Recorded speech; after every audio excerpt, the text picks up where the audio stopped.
নমস্কার। নমস্কার, রাধে রাধে। দুর্গাপূজার কিন্তু প্রথম নতুন সব কালেকশন কাকুলি কৃষ্ণ নিয়ে চলে এসেছে কিন্তু। আচ্ছা, পুরো ইউনিক আর হাটকে কালেকশন। এটা আছে বেনারসি বালুচরি আছে, দেখো এটা বিচিত্রা আছে, মালবেরির উপরে এই দেখো মালবেরি চলে এসেছে। আচ্ছা, ঝরে ঝরে পড়বে আজকে পুরো, সব ঝরে ঝরে পড়বে, ঝরে ঝরে পড়বে। দেখো মানে সব ইউনিক একদম ইউনিক।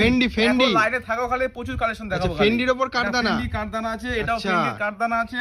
দেখো এটা মালবেরি, দেখো অরিজিনাল মিরর দিয়ে কাজ করা রয়েছে কিন্তু একদম। এই দেখো মায়াবিনী নিয়ে চলে এসেছে, মায়াবিনী দারুন। দেখো এই দেখো ফুল কাঁথা কাজ, বোলপুরের শান্তিনিকেতনের কাঁথা, বোলপুর শান্তিনিকেতন দেখো কাজ দাও। ওহ দারুন লাগছে, দারুন দারুন দারুন। এই দেখো এটা স্কয়ার নিক চলে যাচ্ছে। এই দেখো আর ডিজাইন দেখো পুরো। আচ্ছা, ঠিক আছে, এটা কিন্তু কালেকশন সুন্দর সুন্দর কাজ করা রয়েছে। এই দেখো কালেকশনের কোনো কমতি নেই। দেখো ওকে, কোয়ালিটি দেখো শুধু, দেখো এই দেখো ওকে, এই দেখো অ্যাপ্লিকের মধ্যে। সবাইকে একটাই রিকোয়েস্ট, স্ক্রিনে দেওয়া নম্বরে কন্টাক্ট করবেন, স্ক্রিনে দেওয়া নম্বরে যোগাযোগ করুন। কাকুলি ক্রিয়েশন শান্তিপুর। স্টকের কোনো কমতি নেই, হিউজ স্টক রয়েছে কিন্তু, বিশাল বড় একটা আউটলেট রয়েছে, কোনো স্টকের কোনো কমতিই হবে না।